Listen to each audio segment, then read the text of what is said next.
We're going to get a view from a distance. There you go. Looking at it running from across the room. Did you get the coolant pump to turn on? I can't get it over the other motors. Okay. Okay, so this is a, who made that again? I don't remember. Oh, it's right here. Leland, Gifford. Okay, this is a Leland Gifford quad drill.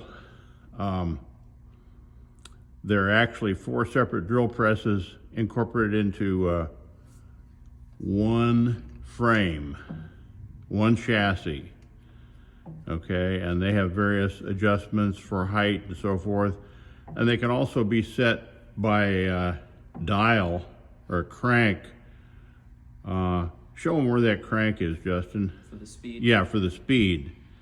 And each one can be set at a different speed. We never got the one on the far left working. It would always make things smoke when we turned it on, so we had to disconnect it. But we have 3 drills left that work fine and all can be set to the proper speed. So let's go ahead and fire it up and see how that works, Justin. See the lights come up top? That's the speed indicator. And they're all set for different speeds right now. And Justin will go ahead and crank one of them and you should be able to hear the speed change.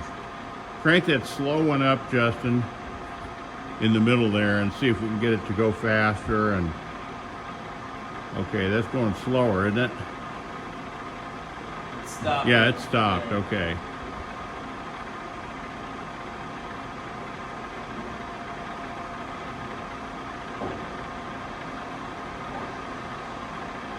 You see it's speeding up now in accordance with the crank.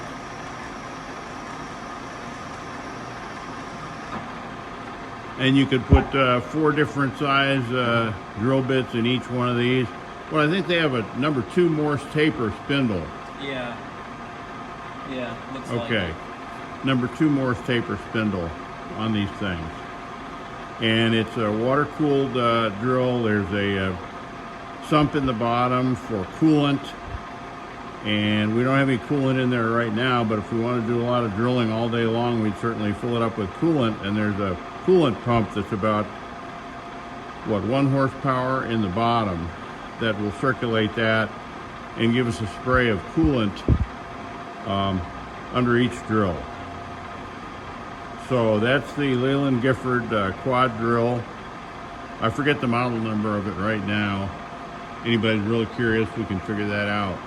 But we just, due to other work constraints, we've had this thing sitting idle, and now that it's all working, we're going to be putting it to work. And we probably will have all different reamers in the 3 remaining working drills, or 3 different drill bit sizes.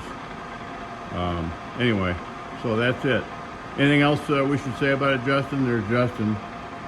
I think that's it. Okay. Bye-bye.